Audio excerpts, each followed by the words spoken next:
Hey Suzanne, I'm just waiting for just like a minute or two for my dad to get online, and I think he's going to help me a little bit from his house. But let me see. I thought to start the demonstration, I wanted to show off a pot that was made by one of my friends. This is a porcelain teacup, and it was made by my friend Janie Bresser, who's a real super talented potter from northern Kentucky. She is also a master gardener, and she's familiar. She works with plants all the time, and she'll use real plants in her design. And this teacup is one of my favorite things to drink tea from. I've got today. I have a raspberry zinger herbal tea. It's supposed to be loaded with vitamin C, and here in Kentucky it's still kind of warm, so it's kind of nice to have something citrusy and warm to hold in your hands and also to drink. So I'm going to get my teapot or my kettle and start a cup of tea in Janie Bresser's beautiful porcelain cup. I'll be right back.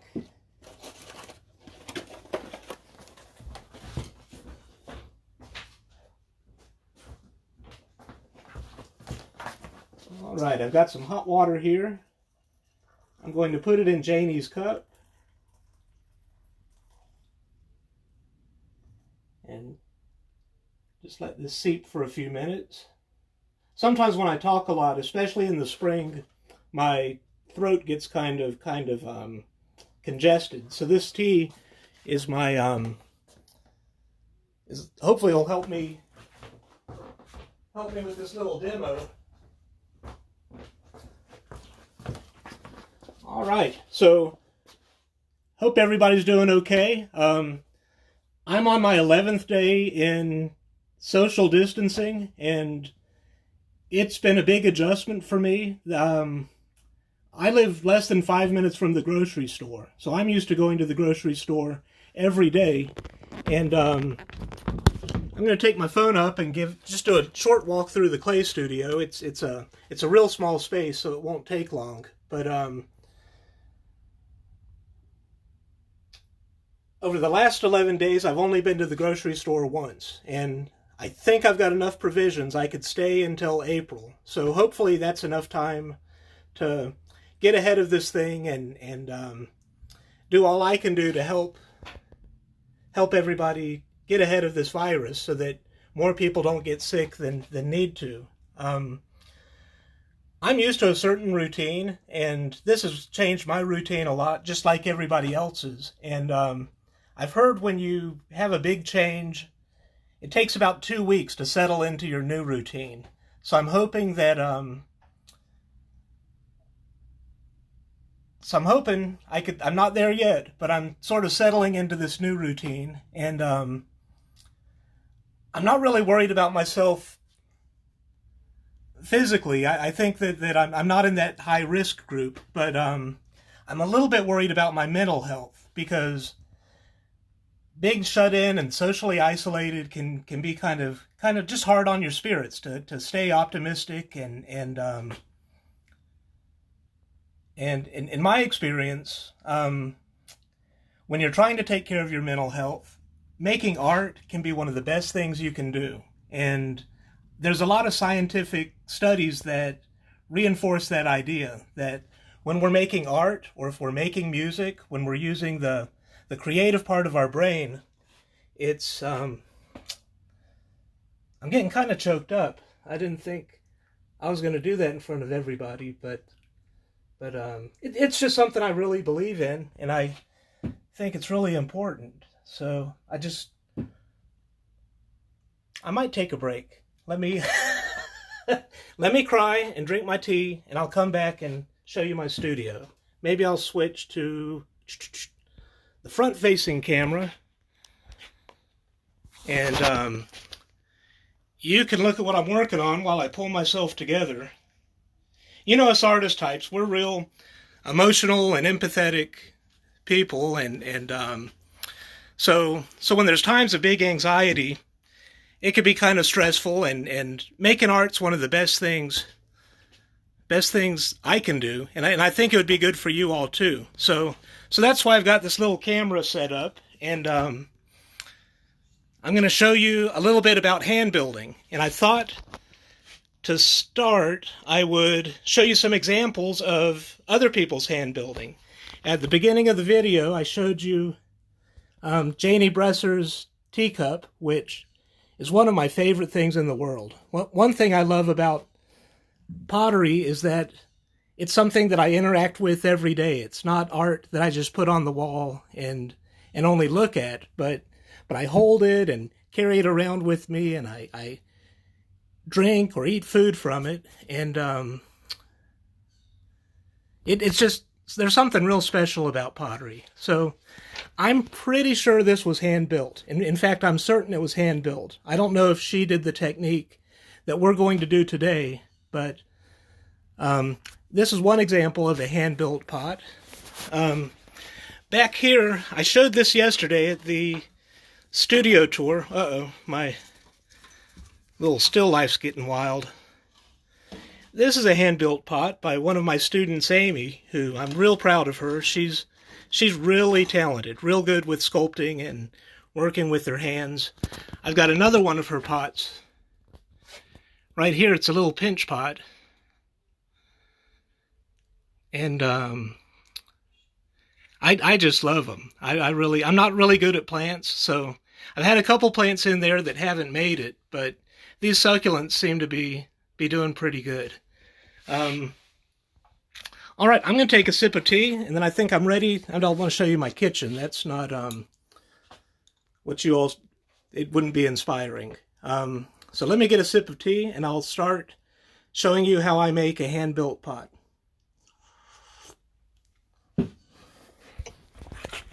Let's see, let me flip this around. All right, so hopefully you can see the work area. I'm going to move this out of the way so I don't knock tea over and make a mess. I want to show you the clay that I'm using. I need to roll my sleeves up.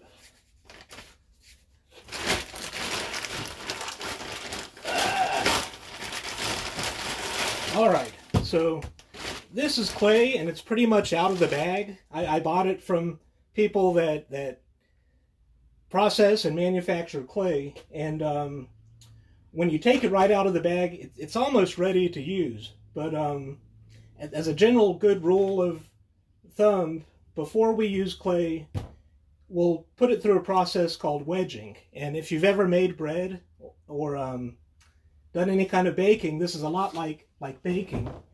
And this might be more than I want to wedge at once, but it is. I'm going to cut this in half. So I'll introduce you to one of the tools I use. It's a wire with two handles on it, and I'll use it to cut big pieces of clay. And you just kind of use it like a cutter. Hopefully seeing it explains it a little better than I'm doing with words. Okay, so this clay is a little bit dried out. It's not as soft and plastic as I usually like it, but what I'm doing is I'm wedging the clay. I'm not sure how well you can see my hands. The way I understand clay works on a molecular level, there's lots of little flat platelets, and they're sort of facing in random directions, and ideally we want all of those platelets to be lined up, and wedging clay helps line those platelets up so that the structure of the clay when you fire it is a little bit stronger.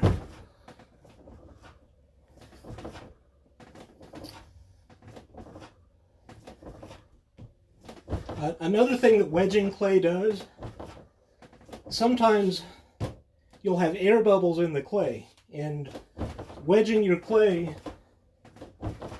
pushes those air bubbles out.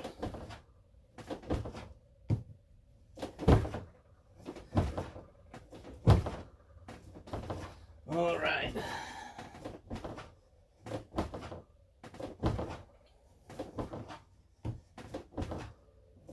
And the more I do this, I could feel the clay is more plastic. It was kind of hard to wedge at first, but now that I'm moving it around, it's moving easier. So it's going to be ready for me to shape with my hands and bend the clay around. And if you have a lot of frustration and you want to work it out, wedging clay is a real good activity where you can just pound the clay. Sometimes when I'm working with clay, I'll slam it down. So I think this is pretty good and wedged. After wedging the clay, I'll generally use my hands and shape it into a ball, especially if I'm throwing. When I'm hand building, and hand building is really new to me, but when I'm hand building,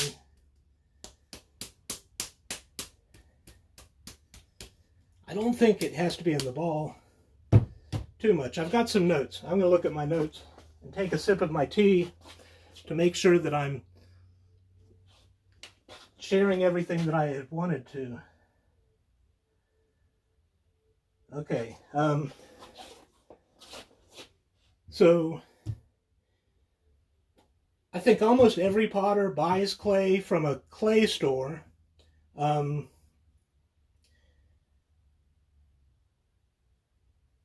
That's the best place to get clay because it's been processed and all the sticks and organic things have been taken out of the clay. But if you live somewhere where there's a lot of clay naturally, you could potentially dig clay from your backyard and make some kind of pot. Right here's an example of a pot that I made with clay that I dug here in Kentucky, and the clay is red.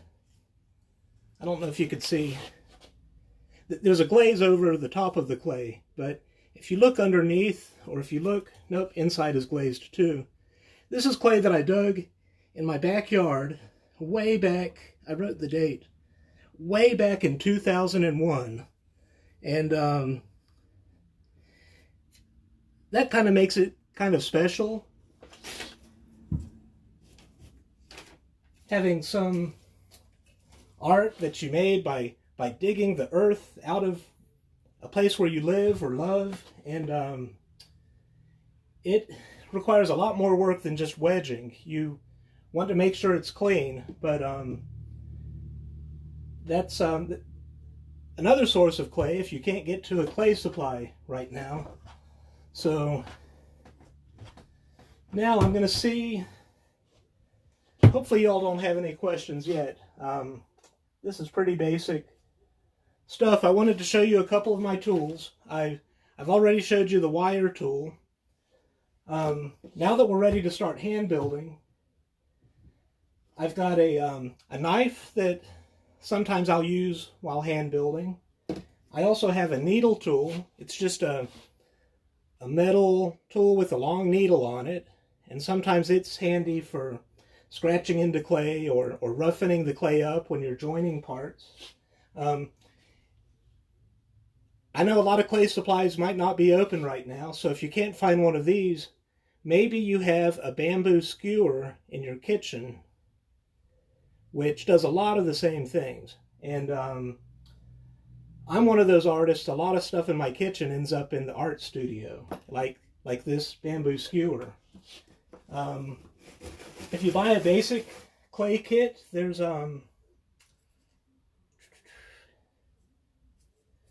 little kits that will have tools made out of wood that are in different kinds of shapes like this, and a lot of times you might get 5 different shapes in a little package, and a lot of times you'll get a sponge. Let me find my sponge. I haven't been using it much. It's kind of dried up.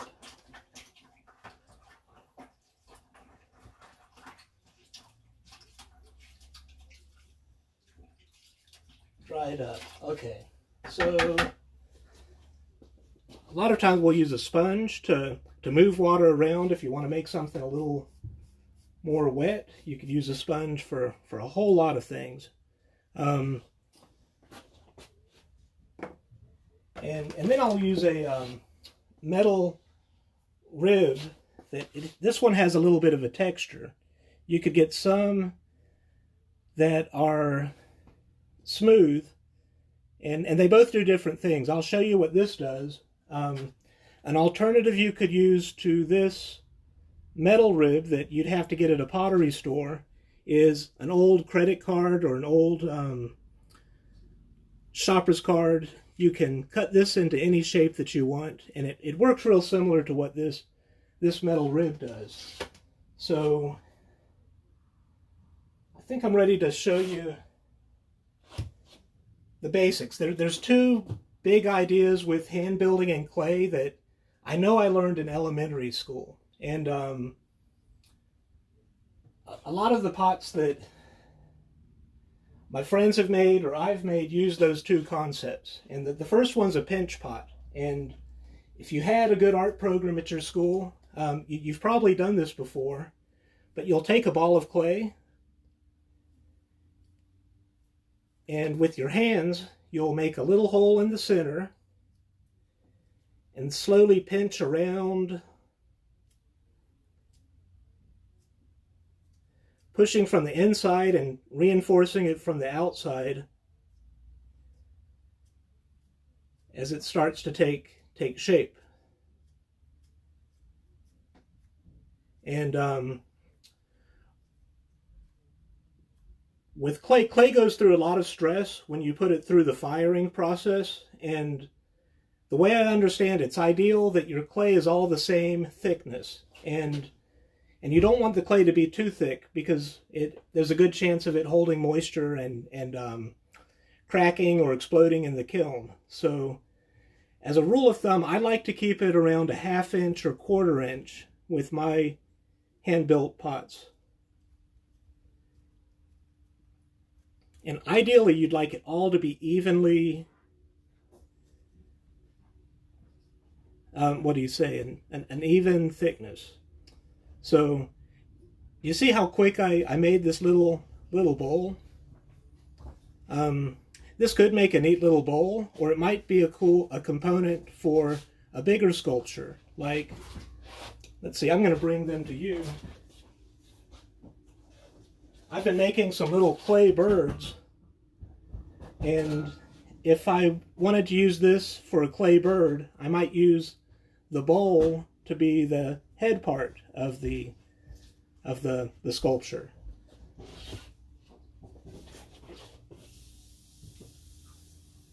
All right. So the second technique that hopefully you learned in elementary school is to make a pot with a coil method. And I know that a lot of real early American, like Native American potters use this technique. And what they would do is they'd take the clay and roll it out into a coil.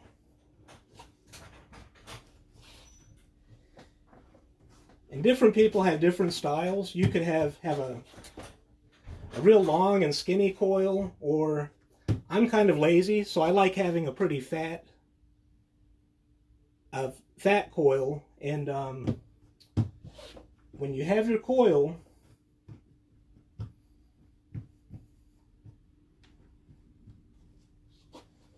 you'll bend it around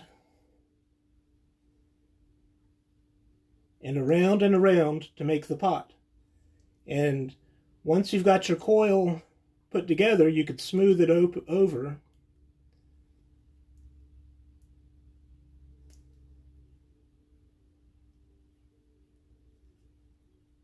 But you see, you don't really see the coils on the outside, but on the inside you still see the coils. You could just use your thumb and push the clay around.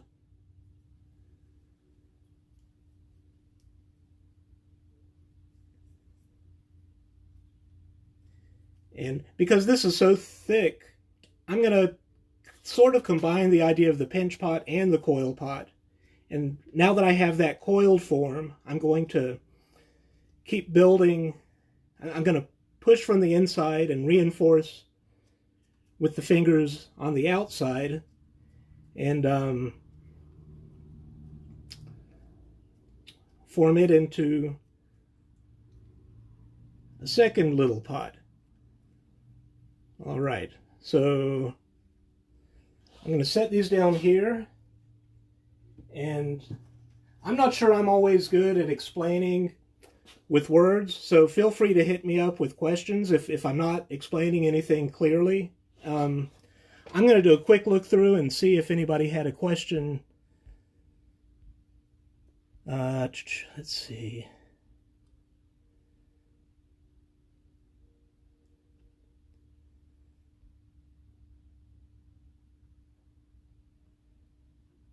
All right. You all just say lots of really nice things to me, but it doesn't look like anybody has a question. And then there's some potters I really admire watching. So if I sound a little nervous, I'm a little intimidated. Some people I really respect that know a whole lot more about clay than me are watching this. So I'm going to keep going. So I have an example of a pinch pot and a coil pot, and like I mentioned before, I like combining the two techniques. And as long as your clay is wet, you could get away with it without having to do any extra steps. Like, I think this was the pinch pot. I'm going to add a coil to my pinch pot. So I'm rolling a coil. I'm a real lazy sculptor. I could roll like this, but I'm just using my hands to make a coil, and I'm going to set it along the rim of this pinch pot, and then I'm going to use my fingers to smooth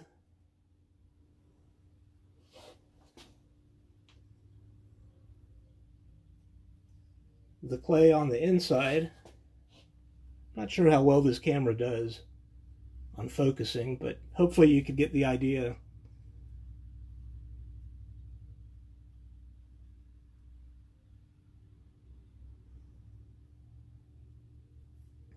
All right, so it's kind of sort of smooth on the inside.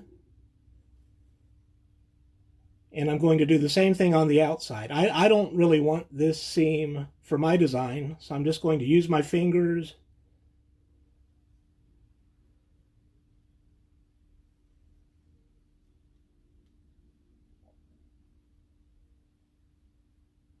all right.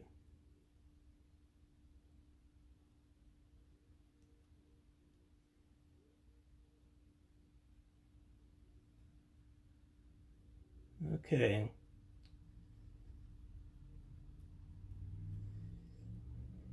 And I like to pretty much do that pinch technique after I have the coil. I'll pinch it so the clay's a little bit thinner.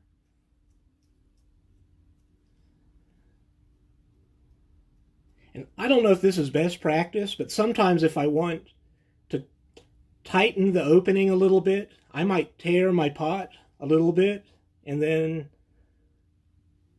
you see how I tore the pot, and now I'm going to put it back together just a little bit tighter, and then I'll use my fingers to pinch it so that you don't see any seams.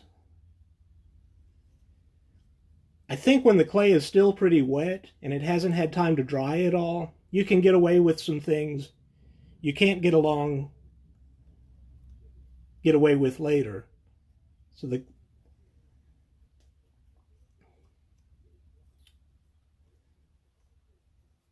okay.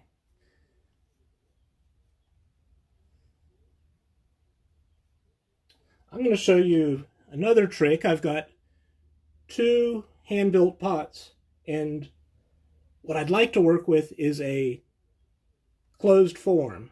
And what I'm going to do is take these two pots and seal them together. And the openings are just about the same diameter. So they fit kind of like a clamshell. And just like with the coil pots, I'm going to get rid of that seam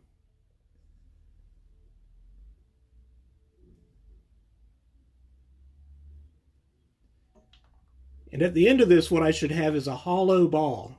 Remember how I talked about with your clay, you want it to have a consistent thickness, and a ½ inch is probably as thick as you'd really like it to be if you want it to safely fire. So instead of working with a solid ball of clay, I've got a hollow ball of clay.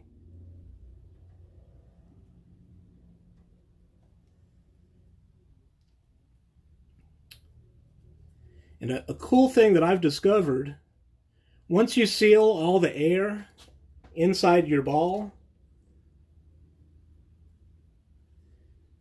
you could push the clay around a little bit without it collapsing on itself. It's still delicate and you need to use care, but you can push your clay in a different way than if it were an open form. So at this point, I'm visualizing, I'm not sure what I'm visualizing. I didn't plan that far ahead. I think I'm going to stick with my theme of making little birds. So I'm just pushing and smoothing the clay. Have you all noticed I haven't used a single tool yet, other than the wire tool? So there's a lot you could do without any tools.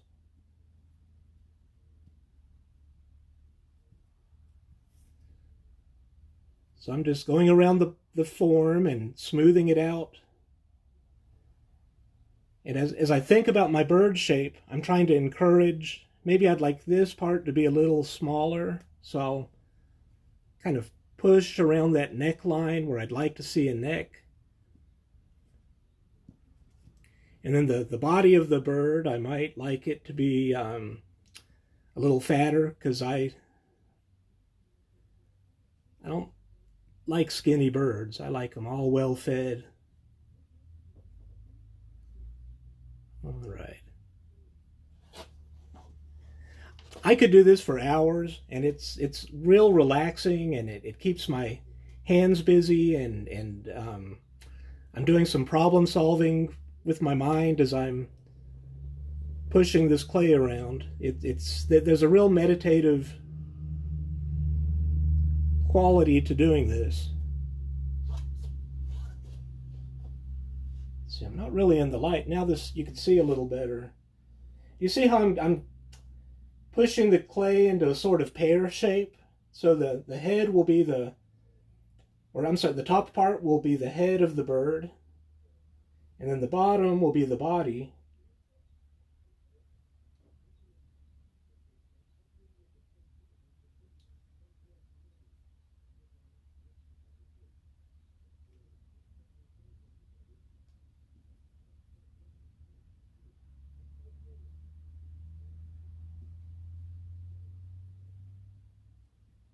You really don't need a lot of instruction to do this. You just need to get some clay in your hands and push it around and see what happens.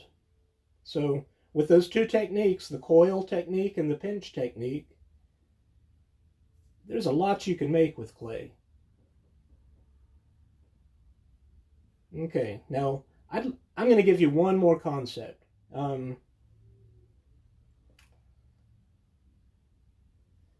And that's how to attach things. So let's say I'd like to make a beak to put on the head of my bird. Right now the clay is pretty soft, so I could probably get away with shaping a beak. This is a little piece of clay. I could get away with shaping a little beak shape.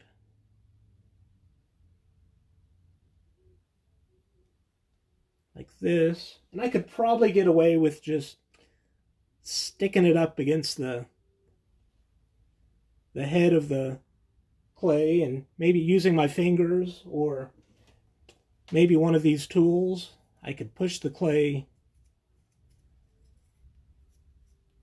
and it would probably stay in place. But remember when I talked about how clay on the molecular level it's a lot of little platelets that are pointing in different directions? right now the surface of this clay is all kind of smoothed out, and it's all kind of laying like this. And then the beak part could be pointing in a different direction, or I guess direction. It could be maybe going this way, and when it dries, they might not really connect like they're supposed to. So what I'm going to do, instead of just pushing the clay and hope it stays put, I'm going to use my bamboo skewer, and I'm going to roughen up the edge.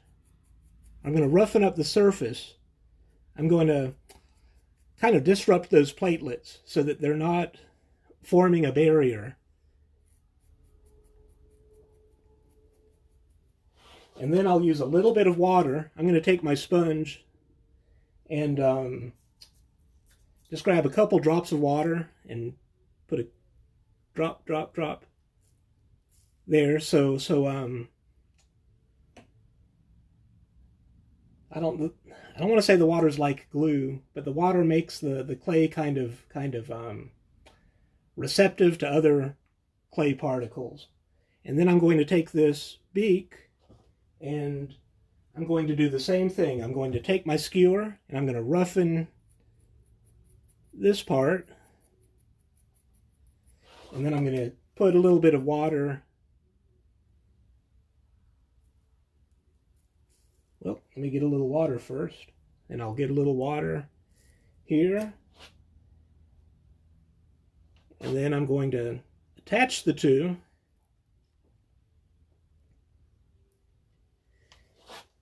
And then I'll use this little tool to smooth it over so it looks like one piece.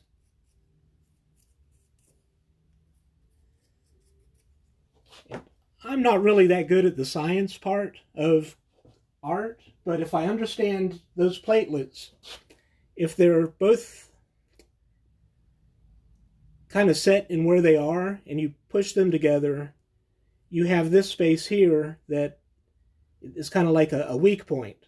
But if you rough it up, let's say these are the platelets and they're all roughed up, and then you seal them together, then your structure is a lot stronger. So as a general rule, whenever you could roughen before you join, that's going to make your pot a lot, it'll improve the integrity of your pot.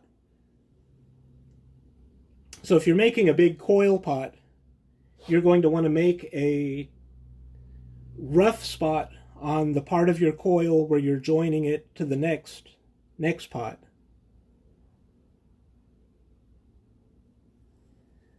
Let's see, I'm going to look and see if anybody has a question. Let's see.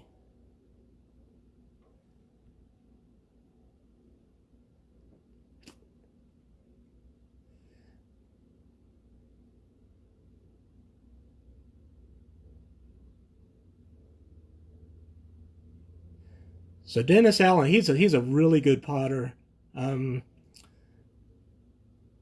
Said that those huge Korean, I'm sure I'm pronouncing it wrong, onogi jars are made with the same general method. I'm thinking it's probably the coil method. I'm going to have to look up onogi jars. It sounds really interesting. I love the way that Asian potters solve some of the problems when they make things. Dennis has a question. Have you tried a paddle? And I have not tried a paddle, but I've seen people do it before, and I know the tool. It's not in my toolkit yet, but I've seen potters, instead of just shape with their hands like I was, they'll have these flat wooden paddles that are kind of like ping pong paddles, and to shape the pot, they'll beat it into shape. And you know what? As I'm doing this with my hand, that is working. That's really putting my bird body into shape. I'm still learning. I've been doing this for 20 years, and I'm still learning. And I think I said this in the description of the video. I hope that I'm always learning. That's the fun thing about these live things, where you could talk with people, you could learn from them, and they could learn from you. Sometimes I'll learn more from real young children than when I work with other adults. They have really interesting minds. All right. Okay, I promise this is the last thing. Do you see how my clay's cracking a little bit here? You could use a closed form to shape your pot, but clay dries as it gets, or I'm sorry, clay shrinks as it dries. So if the form's closing and the air doesn't have anywhere to go, you're going to have cracks in your pot. So you could do all the forming you want to do, and I'm pretty happy with this form. Isn't that kind of cool? He still needs a rear, and maybe later today I'll cut into the back, and I'll use that coil method and pinch method to build the back out a little bit more.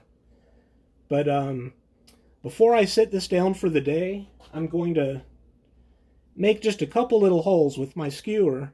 I'll put a little eyeball here and an eyeball there, and that will let that'll let the air get out, so my masterpiece doesn't end up cracked. So as the clay dries. So I think that's a lot of information at once. Hopefully this has been inspiring for you all, and even if you can't make clay things right now, I'm sure there's something creative you do, and if you're looking for something to keep your mind busy and something to do, get into your creative space and see what you can make. I know that it's been real helpful for me, and I know it will be for you too. I'm going to set this guy down here and take a sip of that tea. I'm going to do one quick look and see if any of you have any questions, but I think most of the people watching are really good potters that don't. I should ask them questions.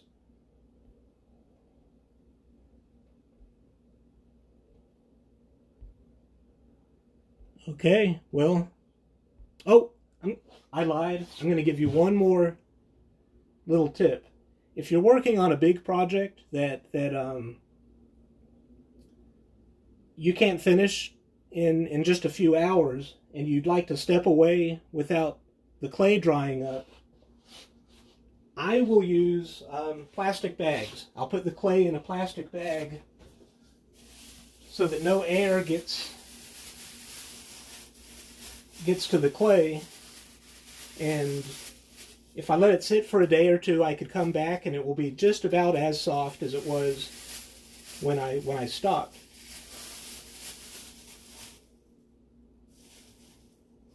And I'm going to show you the sculptures I've been working on. Now that you see my secret, how I did it. Whoop, let me switch this. So this bowl here, this is about 2 feet tall, and I've never made anything this tall, and it took many, many days, and it wasn't successful from the very beginning, but I was able to work some problems out. But this was all made with that idea of pinch and coil pots.